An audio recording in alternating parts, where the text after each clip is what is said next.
प्रियांनो, उपासना कार्यक्रमामध्ये आपले मनापासून स्वागत. उपस्थित सर्व दर्शकांचे प्रभू येशूमध्ये आभार. आपण नेहमी आवर्जून हा कार्यक्रम पाहत असता आणि इतरांनाही सांगत असता. जे आज नवीन दर्शक जोडले गेले आहेत त्यांच्यासाठी मी सांगू इच्छितो की उपासना कार्यक्रम हा 1294 भाग असलेली बायबलवर आधारित एक अध्ययन मालिका आहे. यामध्ये बायबलचे प्रत्येक पुस्तक, प्रत्येक अध्याय आणि प्रत्येक वचन यावर संदेश नव्हे तर अभ्यासात्मक, सुलभ आणि पद्धतशीर अध्ययन आहे. तर आपणास विनंती आहे की कार्यक्रम पहा आणि आम्हाला मिस कॉल सुद्धा द्या. धन्यवाद. प्रियांनो, आजच्या अध्ययनात आपण पाहणार आहोत की विश्वासणाऱ्यांच्या अपराधाबद्दल आणि पापाबद्दल आमचा दृष्टिकोन कसा असावा. या गोष्टी आम्ही आमच्या जीवनात कशा सोडविल्या पाहिजेत, प्रार्थना कशी करावी आणि आमच्या प्रार्थनेला कोणता आधार असावा, क्षमेच्या बाबतीत ख्रिस्ती आचरणाचे तत्व कोणते आहे आणि शेवटी सूटपत्राविषयी विचारलेल्या प्रश्नांना येशूचे सविस्तर उत्तर आपण पाहणार आहोत. प्रियांनो, या जगिक जीवनात जगत असताना आम्हाला आमच्या अध्ययनात सांगितलेल्या अनेक गोष्टींना नेहमी तोंड द्यावे लागते आणि म्हणूनच या गोष्टींसाठी आम्ही आत्मिकदृष्ट्या सबळ होण्याची गरज आहे. माझी खात्री आहे की आजच्या अध्ययनाद्वारे आपल्या अनेक प्रश्नांची उत्तरे तुम्हाला मिळणार आहेत. तर मग चला प्रियांनो, नेहमीप्रमाणेच वही आणि पेन घेऊन तयार व्हा. आपण आजच्या अध्ययनाची सुरुवात करूया.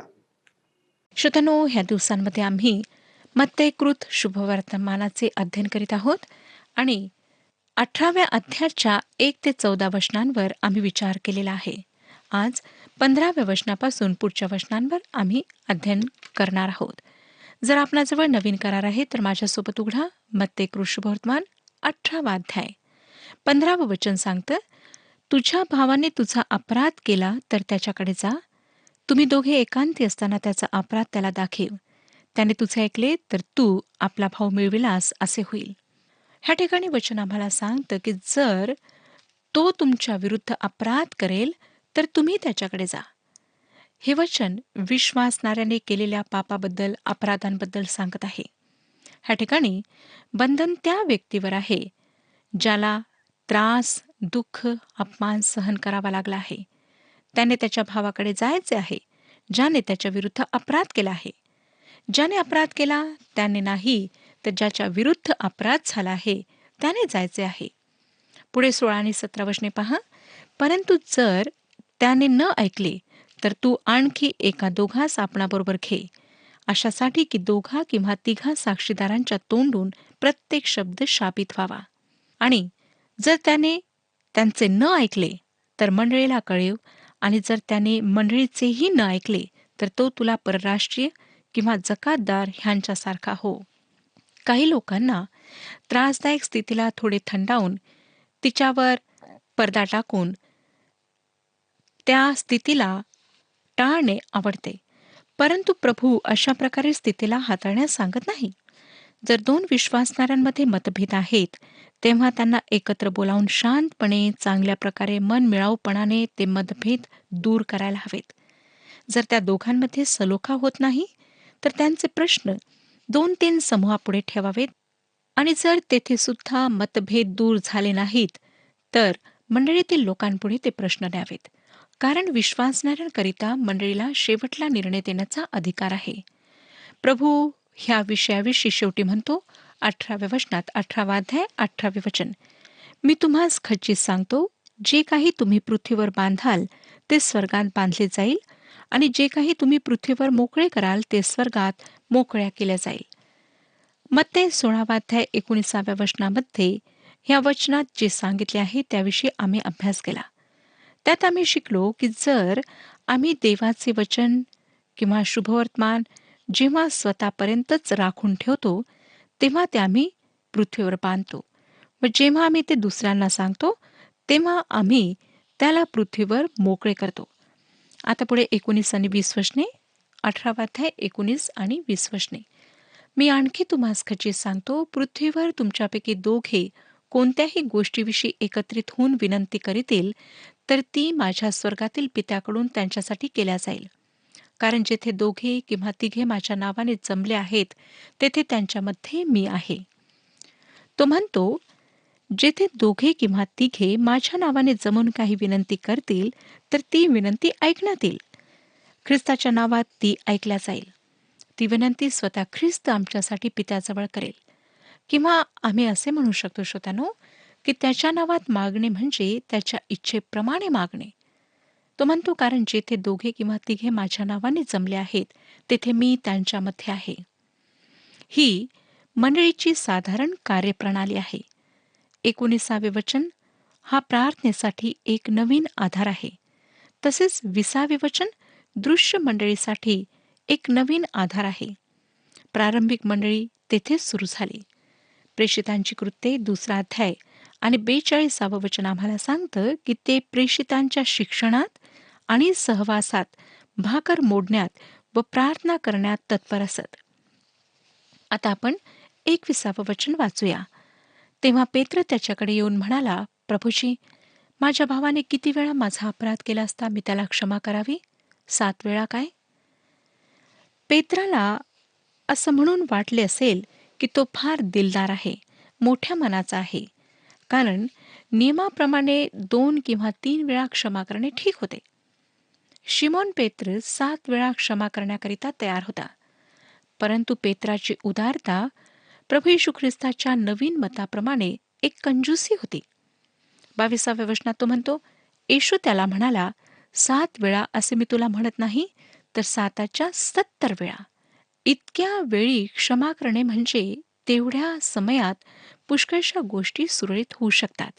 किंवा दोघांचेही वय वाढलेले असेल व त्या समस्येची गंभीरता तितकी राहणार नाही. 7च्या 70 वेळा क्षमा करणे म्हणजे असीमित वेळा क्षमा करणे. आणि हाच मुद्दा प्रभू येशू ख्रिस्त ह्या ठिकाणी मांडत आहे. आता 23 ते 26 वचने पहा. म्हणूनच स्वर्गाचे राज्य कोणा एका राजासारखे आहे. त्या राजाला आपल्या दासांपासून हिशेब घ्यावा असे वाटले. आणि तो हिशेब घेऊ लागला, तेव्हा लक्षावधी रुपयांच्या कर्जदाराला त्याच्याकडे आणले. त्याच्याजवळ फेड कराव्यास काही नसल्यामुळे धन्याने हुकूम केला की तो त्याची बायको व मुले आणि त्याचे जे काही असेल ते विकून फेड करून घ्यावी. तेव्हा त्या दासाने त्याच्या पाया पडून विनविले, मला वागवून घ्या, म्हणजे मी आपली सर्व फेड करीन. श्रोत्यानो, माझा अंदाज आहे की तो म्हणत होता की तो थोडे थोडे करून ते पैसे फेडू शकेल. 27 वचन, तेव्हा त्या दासाच्या धन्याला दया येऊन त्याने त्याला मोकळे केले व त्याचे कर्ज सोडिले. मला वाटतं श्रोत्यानो की आमचा प्रभू त्याचा मुद्दा साबित करण्याकरिता एक हास्यास्पद उदाहरण ह्या ठिकाणी मांडत आहे. ह्या नोकराला आपल्या मालकाचे लक्षावधी रुपये द्यायचे होते. इतके पैसे सोडणे साधीसुधी गोष्ट नव्हती. 28 वचन, तोच दास बाहेर गेल्यावर त्याला आपल्या सोबतीचा एक दास भेटला. त्याच्याकडे त्याचे 100 रुपये येणे होते. तेव्हा तो त्याला धरून त्याची नरडी आवळून म्हणाला, तुझ्याकडे माझे येणे आहे ते देऊन टाक. 100 रुपयांची लक्षावधी रुपयांशी तुलना करा. 29 ते 35 वचने, ह्यावरून त्याच्या सोबतीचा दास त्याच्या पाया पडून गयावया करून म्हणाला, मला वागवून घे, म्हणजे मी तुझी फेड करीन.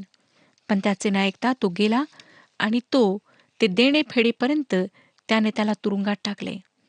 तेव्हा घडलेला हा प्रकार पाहून त्याचे सोबतीचे दास अतिशय दुःखी झाले आणि त्यांनी येऊन सर्व काही आपल्या धन्याला स्पष्ट सांगितले.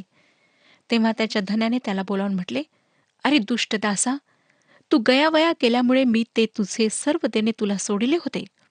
मी जशी तुझ्यावर दया केली तशी तूही आपल्या सोबतीच्या दासावर दया करावयाची नव्हतीस काय? मग त्याच्या धन्याने त्याच्यावर रागावून तो सर्व देणे फेडेपर्यंत त्याला हाल हाल करणाऱ्यांच्या हाती दिले. म्हणून जर तुम्ही प्रत्येक जण आपापल्या बंधूला मनापासून क्षमा करणार नाही, तर माझा स्वर्गातील पिताही त्याप्रमाणेच तुमचे करेल. श्रोत्यानो, ह्या नोकराच्या दृष्टांतात त्या नोकराला तर ते कर्ज माफ करण्यात आले, पण त्याने दुसऱ्याला 100 रुपये माफ केले नाहीत. आमच्या समोर ह्याद्वारे क्षमेविषयीचे तत्व मांडण्यात आलेले आहे. ह्या भागात एक नवीन तत्व आमच्यासमोर ठेवण्यात आले आहे. परंतु विश्वासणाऱ्यांकरिता क्षमा करण्याबाबत हा आधार नाही, ज्याला इफिस्करास पत्र 4 अध्याय आणि 32व्या वचनामध्ये आमच्या समोर अशा प्रकारे ठेवण्यात आले आहे. इफिस्करास पत्र 4 अध्याय 32वे वचन. आणि तुम्ही एकमेकांबरोबर उपकारू व कनवाळू व्हा, जशी देवाने ख्रिस्ताच्या ठायी तुम्हाला क्षमा केली आहे, तशी तुम्ही एकमेकांना क्षमा करा. देवाने आम्हाला क्षमा केली आहे म्हणून आम्हाला एकमेकांना क्षमा करायची आहे. ज्या प्रकारे आम्ही एकमेकांना क्षमा करतो, त्या प्रकारे जर देव आम्हाला क्षमा करेल, तर आमच्यापैकी एकालाही पूर्ण क्षमा मिळणार नाही. परंतु देवाची लेकरे ख्रिस्तावर विश्वास ठेवण्याद्वारे झाल्यानंतर आम्हाला देवाने सर्व पापांची क्षमा दिली म्हणून आम्ही दुसऱ्यांना क्षमा करायला हवी. हेच ख्रिस्ती आचरणाचे तत्व आहे. आता श्रोत्यानो, आपण 19व्या अध्यायाकडे वळूया. ह्या अध्यायामध्ये येशू यहुदिया प्रांतात जातो. विवाह संबंधाने परमेश्वराने नेमून दिलेला स्तर व सूटपत्राविषयी देण्यात आलेला आधार, लहान मुलांना तो आशीर्वाद देतो, श्रीमंत तरुणाशी भेट आणि येणाऱ्या राज्यात प्रेषितांची नेमणूक, ह्या सर्व गोष्टी आम्हाला पाहायला मिळतात. मत्तेकृत शुभवर्तमानातील चळवळीमध्ये आता आमचे लक्ष ह्या शुभवर्तमानाच्या भूगोलाकडे वळविण्यात येत आहे. येशू वधस्तंभावर खिळल्या जाण्यापूर्वी शेवटच्या वेळी येरुशलेमकडे जाताना यहुदियात प्रवेश करतो. तो जे काही करतो व सांगतो त्यामध्ये विशिष्ट उद्देश आहे. पहिलं वचन सांगतं, मग असे झाले की हे सर्व बोलणे समाप्त केल्यावर येशू गालिलाहून निघून यार्देनेच्या पलीकडे यहुदिया प्रांतात गेला. सर्व बोलणे समाप्त केल्यावर. कोणते बोलणे? 16व्या, 17व्या आणि 18व्या अध्यायात गलीलमध्ये तो जे काही सांगू इच्छित होता ते सांगणे संपवल्यावर तो दक्षिणेकडे जाऊन यहुदियाच्या प्रांतात यार्देने पलीकडे गेला. अर्थात श्रोत्यानो, यार्देन नदीच्या पूर्व किनाऱ्याकडे. आता ही चळवळ भौतिक आणि भौगोलिक रूपाने आहे. कैसरियातील फिलिप्पे ह्या ठिकाणी त्याने घोषणा केली होती की मी आता येरुशलेमला माराव्यास जात आहे. तो गलील येथे गेला व गलीलच्या समुद्राभोवतालच्या प्रदेशात त्याने काही काळ घालवला. कफरनहूम हे त्याचे मुख्य केंद्र होते व त्याने गद्रेकराच्या प्रांताला सुद्धा ओलांडले. आता तो यहुदियांच्या प्रांतात आहे. दुसरं वचन, तेव्हा लोकांचे थव्यचे थवे त्याच्या मागून गेले आणि त्यांना त्याने तेथे बरे केले. पुन्हा 2 शब्दांवर मी भर देऊ इच्छिते. ते 2 शब्द म्हणजे लोकसमुदाय आणि बरे केले. येशूने अनेक लोकांना बरे केले. आता धार्मिक पुढारी सूटपत्राविषयीचा प्रश्न घेऊन त्याच्याकडे येतात.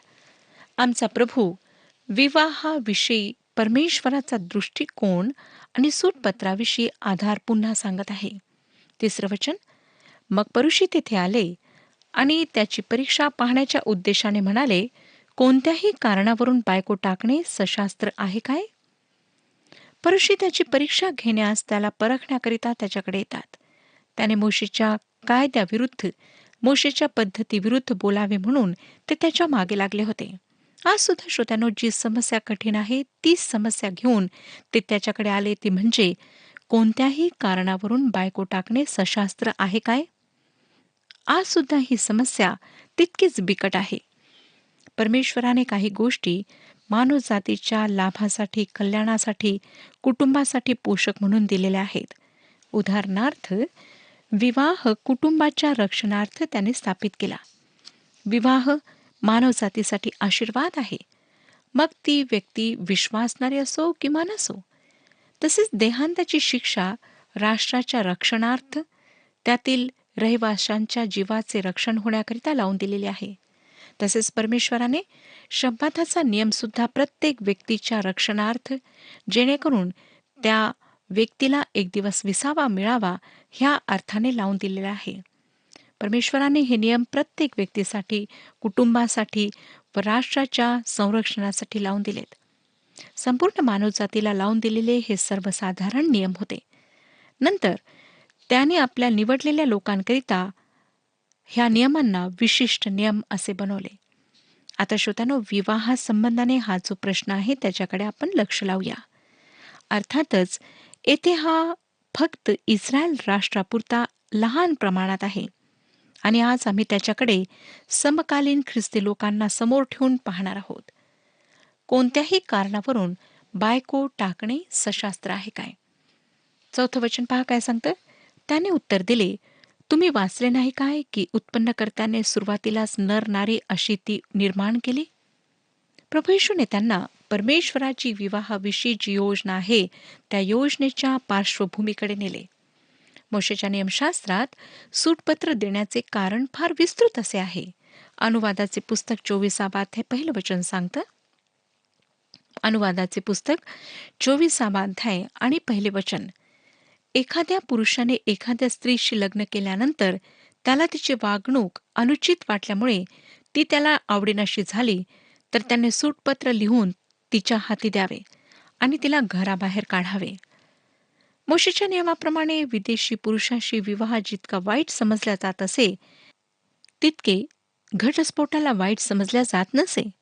उदाहरणार्थ, एखाद्या याजकाच्या मुलीने एखाद्या विदेशी पुरुषाशी विवाह केला तर तिला इस्रायल राष्ट्रातून काढून टाकण्यात येत असे.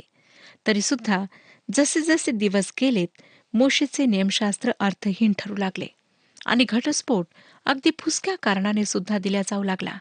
जसे भाकर जळाली तर पुरुष स्त्रीला घटस्फोट देत असे आणि परिणामस्वरूप आमच्या प्रभूच्या दिवसात घटस्फोटाविषयी बरीच चर्चा होऊ लागली. 5 आणि 6 वचने. व म्हटले, ह्याकरिता पुरुष आईबाबा सोडून आपल्या बायकोशी जोडून राहील आणि ती दोघे एक देह होतील. ह्यामुळे ती पुढे 2 नव्हे तर एक देह अशी आहेत म्हणून देवाने जे जोडले आहे ते माणसाने तोडू नये. मानवजातीत पापाचा प्रवेश होण्यापूर्वी परमेश्वराची पुरुष व स्त्रीकरिता ही मूळ योजना होती. का? कारण परमेश्वराच्या मूळ कार्यक्रमात पाप नव्हते आणि घटस्फोट हा नेहमीच पापाचा परिणाम असतो. आपण श्रोत्यानो काहीही म्हणा, परंतु पती पत्नीच्या संबंधात नक्कीच कुठेतरी पाप असते, ज्यामुळे घटस्फोट घेण्यापर्यंतची स्थिती निर्माण होते. म्हणून आमच्या प्रभूने त्यांना परमेश्वराच्या मूळ योजनेकडे नेले. आता आपण 7वं वचन वाचूया. ते त्याला म्हणाले, तर सूटपत्र देऊन तिला टाकावे अशी आज्ञा मोशेने का दिली? त्यांच्या प्रश्नाची पार्श्वभूमी समजण्याकरिता ही वचने उपयुक्त ठरतील. मोशेने घटस्फोटाची परवानगी का दिली? अनुवादाचे पुस्तक 24 1 ते 4 वचने आता आपण वाचूया. अनुवादाचे पुस्तक 24 1 ते 4 वचने. एखाद्या पुरुषाने एखाद्या स्त्रीशी लग्न केल्यानंतर त्याला तिची वागणूक अनुचित वाटल्यामुळे ती त्याला आवडेनाशी झाली तर त्याने सूटपत्र लिहून तिच्या हाती द्यावे आणि तिला घराबाहेर काढावे. त्याच्या घरून बाहेर निघाल्यावर तिने जाऊन पाहिजे तर दुसरा नवरा करावा. पण त्या दुसऱ्या पुरुषाची तिच्यावर इतराजी होऊन त्यानेही सूटपत्र लिहून तिच्या हाती दिले व तिला घराबाहेर काढले किंवा तिच्याशी लग्न केलेला हा दुसरा नवरा मेला तर तिला घालवून देणाऱ्या पहिल्या नवऱ्याने ती भ्रष्ट झाल्यामुळे तिला पुन्हा बायको करून घेऊ नये. कारण परमेश्वराला ह्या गोष्टीचा वीट आहे. तुझा देव परमेश्वर जो देश तुला वतन म्हणून देत आहे त्या देशाला पापदोष लागण्यास कारण होऊ नकोस. नंतर श्रोत्यानो 8व्या वचनामध्ये काय सांगितलेले आहे पहा. तो त्यास म्हणाला, तुमच्या अंतकरणाच्या कठोरपणामुळे मोशेने तुम्हास आपल्या बायका टाकू दिल्या, तरी सुरुवातीपासून असे नव्हते.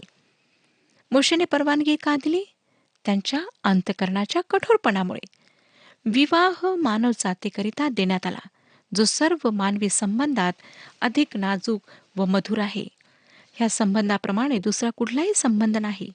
आणि खरे पाहता श्रोत्यानो, वैवाहिक संबंधाद्वारे ख्रिस्त व मंडळीचा संबंध प्रकट करण्यात येतो. म्हणून फक्त विश्वासणारेच ह्या संबंधाला समोर ठेवू शकतात. तरीसुद्धा जेव्हा ते ह्या संबंधात अपयशी ठरतात, कटुपणा कठोरपणा त्यांच्या अंतकरणात येतो, तेव्हा विवाह खोकला बनतो. त्याद्वारे विवाहाची खिल्ली उडवल्या जाते. विवाह एकतर स्वर्गात किंवा नरकात जोडला जातो.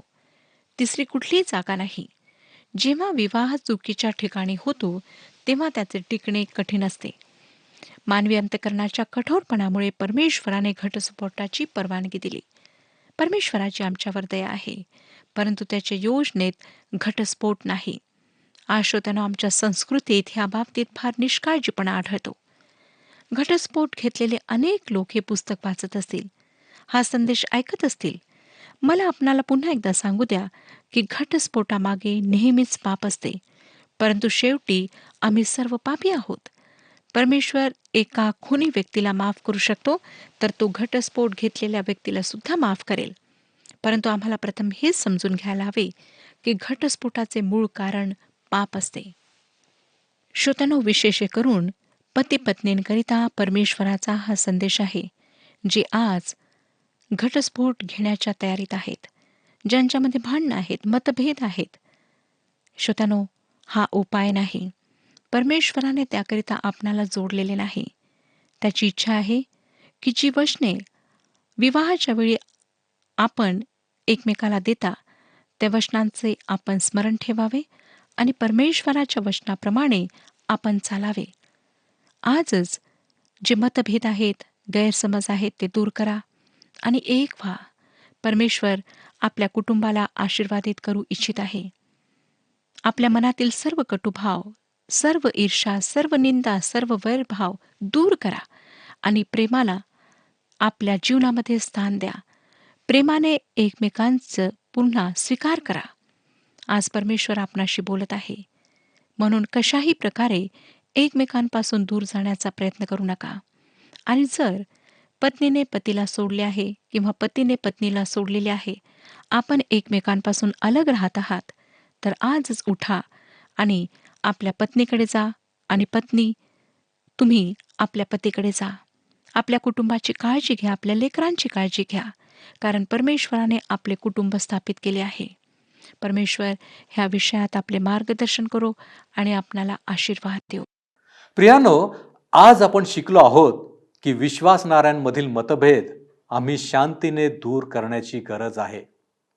सदैव लक्षात ठेवा की येशूच्या नावात एकत्र येणाऱ्या दोघा तिघांमध्ये येशू उपस्थित असतो. क्षमा करण्यासाठी आम्ही येशूची शिकवण उपयोगी आणली पाहिजे, आणि ती म्हणजे अमर्याद क्षमा.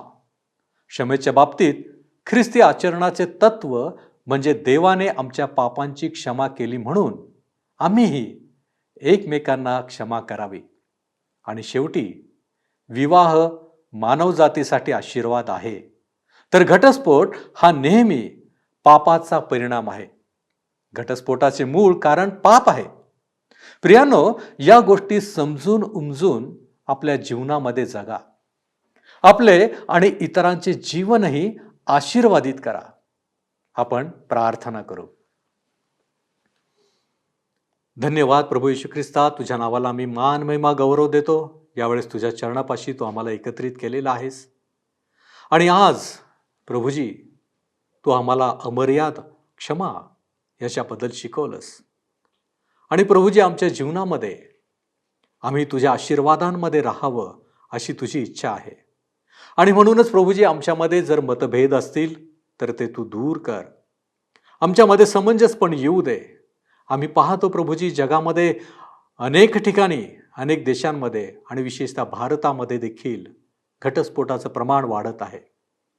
आणि म्हणूनच प्रभूजी, आम्ही तुला विनंती करतो, प्रार्थना करतो की प्रत्येक कुटुंबामध्ये तुझी शांती येऊ दे. तुझ्यापासून येणारं समंजसपण त्यांच्यामध्ये येऊ दे. आणि प्रभूजी, त्यांचं जीवन बदलून जाऊ दे तुझ्या आनंदामध्ये. आणि म्हणून प्रभूजी, आम्ही तुझ्या चरणापाशी येतो.